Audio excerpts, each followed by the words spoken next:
आम राज्यर आदिवासी अध्युषित अंचल डंगर राणी फसल को कटिंग बा राइस बीन भावे पोड़ू चाष एवं मका हरड़ और झुड़ंग सहित अंत फसल भावे चाष करा जाउछि।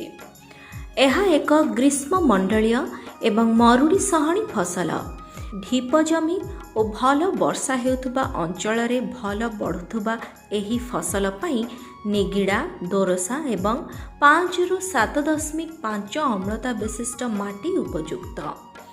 समुद्र पतन ठारू 2000 मीटर पर्यंत उच्च पार्वत्यांचल रे मध्य एहा चाष करा जाई पारे। किसम डंगर राणीर किसम गुड़िक है RBL 1, RBL 4, RBL 35, RBL 50 और BRB 6 इत्यादि। डंगर राणी चाष पाई प्रथमे मोड़पत्र बा लुहा लंगल रे जमी को 2-3 उड़ चाष करा जाए। एहा द्वारा माटी भल भावे गुंड होई अनाबना गछ एवं क्षतिकारी जीव और कीटपतंग मरी जाती। जमीरु अनाबना घास बाछि माटी रे मई दे समतुल करंतु। अनाबना घास रहिले फसल रे रोग और पोक आक्रमणर आशंका बढ़ी जाई थाए। देशी लंगल रे भी जमी प्रस्तुत करा जाई पारे। जुलाई मास द्वितीय पक्षरे डंगर राणी बुणिले 90 ରୁ 95 दिन रे अमल मिलिथाए। एथिपाई हेक्टर पिछा 25 किलोग्राम बिहन आवश्यक हुए। डंगर राणी को छटा बुणा करा जाई पारे बा धाड़ी रे मध्य बुणा जाई पारे।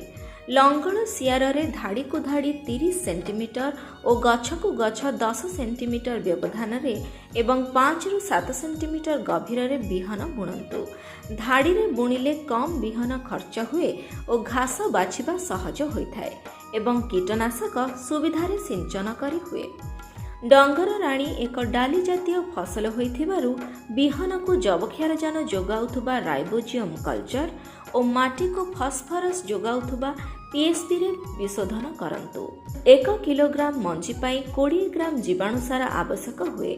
एहार मंडरे मंजी को भलरे गोलाई छाई रे 1 घंटा सुखांतु और संगे संगे बुणंतु। रासायनिक कवक औषध भावे 1 किलोग्राम मंजी को 3 ग्राम थीराम बा कैप्टान किंबा 2 ग्राम बाभिस्टिन मिसाई बुणिबार 1 सप्ताह आगरू विशोधन करा जाई पारे। तेबे कवक औषध विशोधन परे ही जीवाणु सार रे विशोधन करी बिहन बुणंतु।